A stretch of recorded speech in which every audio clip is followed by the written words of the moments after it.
वक्त है सी न्यूज पर झांसी बुलेटिन का, जिसमें हम जानेंगे कैसे झांसी सामाजिक संस्था न्यू इंडिया फाउंडेशन एक पहल झांसी द्वारा 26 मार्च को महिला होली मिलन समारोह का हुआ आयोजन।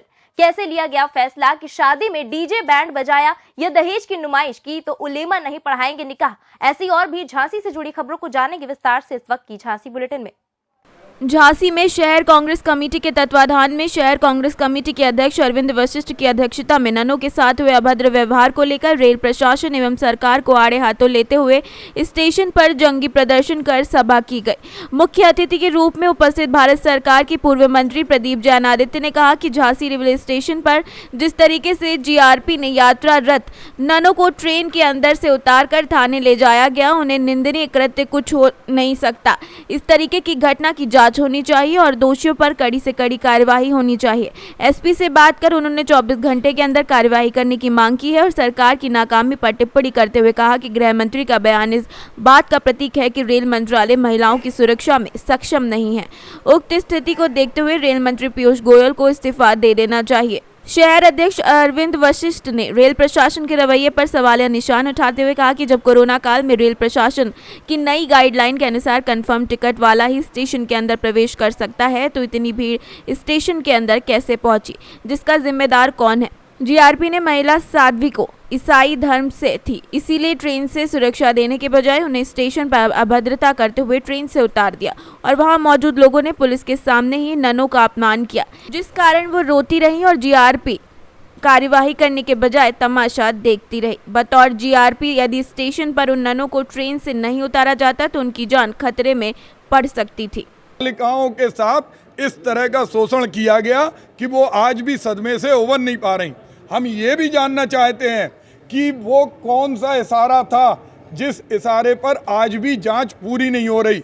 आज 72 घंटे उन्हें देश के गृह मंत्री ने ट्वीट कर दिया, हमारे नेता राहुल गांधी ने ये संज्ञान लिया, प्रियंका जी ने लिया, सारे राजनीतिक दलों के शीर्षस्थ नेताओं ने कि इस देश के अंदर ऐसा क्या कारण है कि क्यों इस तरह से एक महिलाओं को, और वो भी साध्वी और बालिकाओं को जिनके पास बैलेट टिकट था, ट्रेन से उतारा जाता है, उन्हें थाने में ले जाया जाता है। किसने ये हक दिया है थाने में पूछताछ करने का? इस तरह ट्रेन के अंदर अगर पहले पूछताछ करना है तो पहले जहां से चल रहे, पहले नरेंद्र मोदी और अमित शाह और पीयूष गोयल बैठ के इंटरव्यू लें एक एक व्यक्ति का कि भाई आप ट्रेन में चढ़ सकते हैं या नहीं चढ़ सकते।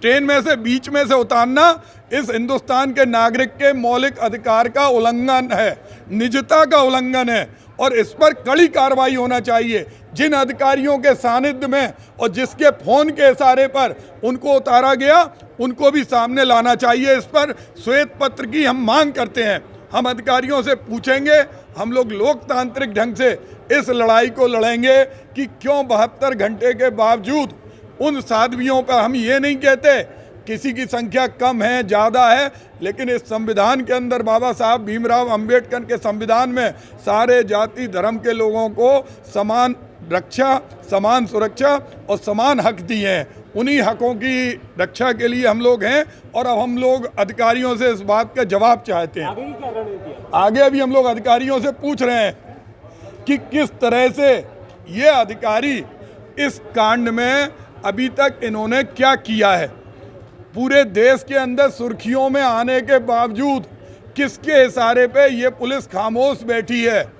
किसके इशारे पे जिन अधिकारियों ने उसे उतारा उसकी भरपाई ये कैसे करेंगे? कैसे? झांसी से प्रभात साहनी के साथ सीनियर संवाददाता राजीव सक्सेना की रिपोर्ट। झांसी में आज नगर रानीपुर में भाजपा सरकार के 4 साल पूरे होने के उपलक्ष्य में नगर के बूथों पर जाकर पत्रक बांटे गए। इस अवसर पर पार्षद प्रदीप गुप्ता बने सभी भाजपा कार्यकर्ताओं से संगठित होकर सरकार की उपलब्धियों को लेकर मतदाताओं को बताने का अनुरोध किया। जिला महामंत्री अरुण सिंह, पुष्पेंद्र कुशवाहा, चंदन कुशवाहा, अनुराग गुप्ता, सुरेंद्र सिंह परिहार, नरेंद्र वेद, मोनू मौर्य, रानू चौहान, दयाशंकर, जितेंद्र गढ़वाल, जितेंद्र सिंह यादव, पंकज गुप्ता, लखन कुशवाहा, पंडित अरुण चौधरी, महेंद्र सिसोरिया, चंद्र प्रकाश कुशवाहा, बाद में सभी का आभार पार्षद प्रदीप गुप्ता ने किया।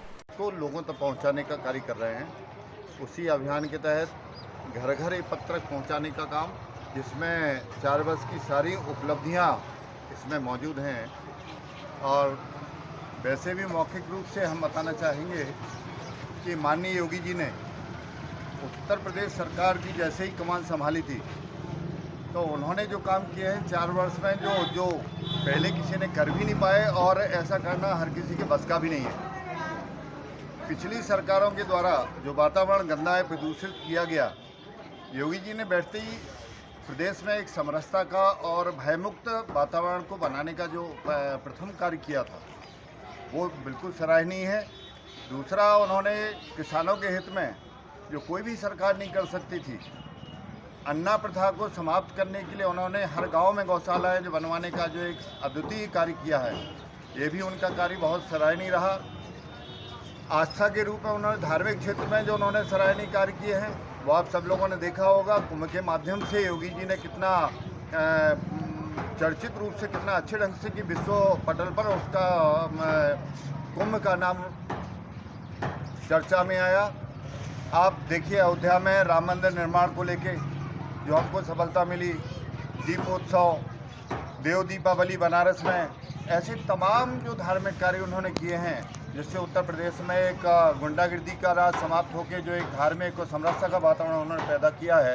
उसी के साथ साथ माननीय मोदी जी के जो भी विकास, जनहितकारी विकासकारी हैं, माननीय योगी जी ने प्राथमिकता पर उन कार्यों को प्रदेश में लागू करके पूरे देश में, चाहे वो आवास योजना हो, चाहे वो शौचालय योजना हो, चाहे वो गैस सिलेंडर वितरण का कार्य हो, चाहे आयुष्मान भारत की योजना हो, चाहे सौभाग्य योजना हो, हर क्षेत्र में उन्होंने देश में प्रदेश को पहला नंबर प्रदान करने में अपना महती भूमिका अदा की है। इन्हीं सब बातों को लेकर हम लोगों तक ये बात पहुंचाने का प्रयास कर रहे हैं, लोगों को बताने का प्रयास कर रहे हैं। तो ये जन जन में आपकी जो पुस्तक है। रानीपुर से सी न्यूज संवाददाता चंदू राइन की रिपोर्ट। चैतन्य महाप्रभु जन्मोत्सव के उपलक्ष्य में शुक्रवार को इस्कॉन टेम्पल के भक्तों ने शहर क्षेत्र में मृदंग की धुन पर हरिनाम संकीर्तन यात्रा धूमधाम से निकाली। जगह जगह व्यापारियों और श्रद्धालुओं ने कीर्तन यात्रा का पुष्प वर्षा कर स्वागत किया। फूटा चौपड़ा स्थित इस्कॉन टेम्पल में आयोजित चैतन्य महाप्रभु जन्मोत्सव कार्यक्रम का शुभारंभ हरिनाम कीर्तन से हुआ, जिसमें इस्कॉन के संस्थापक श्री सील प्रभुपाद जी भगवान कृष्ण की दिव्य प्रतिमाएं रथों पर विराजमान थी। हरे रामा हरे कृष्णा की धुनों पर कीर्तन यात्रा मंदिर से प्रारंभ होकर मिरनवा चौराहा, सुभाषगंज, गांधी रोड, बड़ा बाजार, सराफा बाजार, मासिक चौक, रानी महल होती हुई पुनः मंदिर में कथा के रूप में परिवर्तित हो गई। कथा में मंदिर अध्यक्ष ब्रजभूमि दास प्रभु ने कहा कि कलयुगी में पतित जीवों का उद्धार करने के लिए भगवान श्री कृष्ण स्वयं ही भक्त के रूप में चैतन्य महाप्रभु के रूप में अवतरित हुए। यात्रा में मनीष नीखरा, मुनीश त्रिंगल, मनमोहन गढ़, संजय अग्रवाल, संतोष साहू आदि शामिल थे। Bureau report, Jhansi.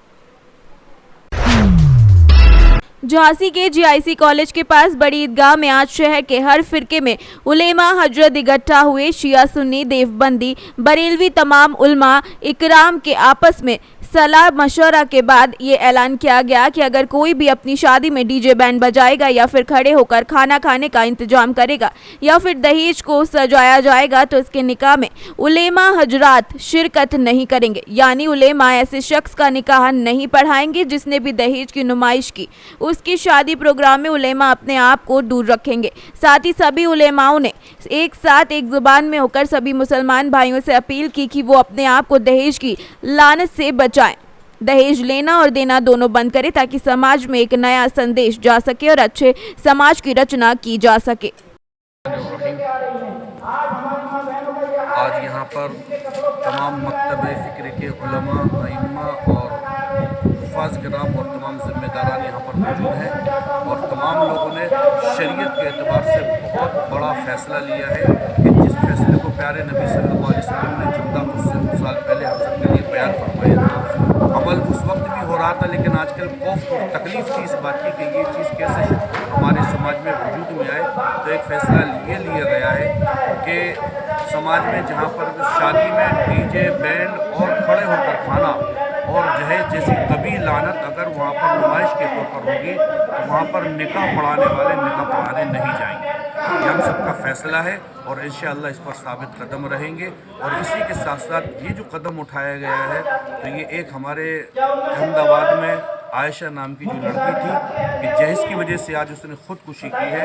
ये तो वीडियो और ऑडियो के ज़रिए से हम सबको पता चल गया, वरना हमारे मुल्क की कितनी ऐसी हिंदू मुस्लिम भाइयों की लड़कियां हैं जो हमेशा खुदकुशी कर रही हैं, लेकिन जिनकी हम तक खबर नहीं पहुंचती है। इसलिए बल्कि मैं ये केंद्र सरकार से कहता हूं कि इस तरह का एक कोई कानून पारित किया जाए कि जिसमें ये जहेज पर कि अगर कोई जहेज की बिना पर जुल्म करता है तो उस आदमी को हमेशा के लिए कोई ऐसी सज़ा दी जाए कि जिससे वो सज़ा से बरी ना हो पाए।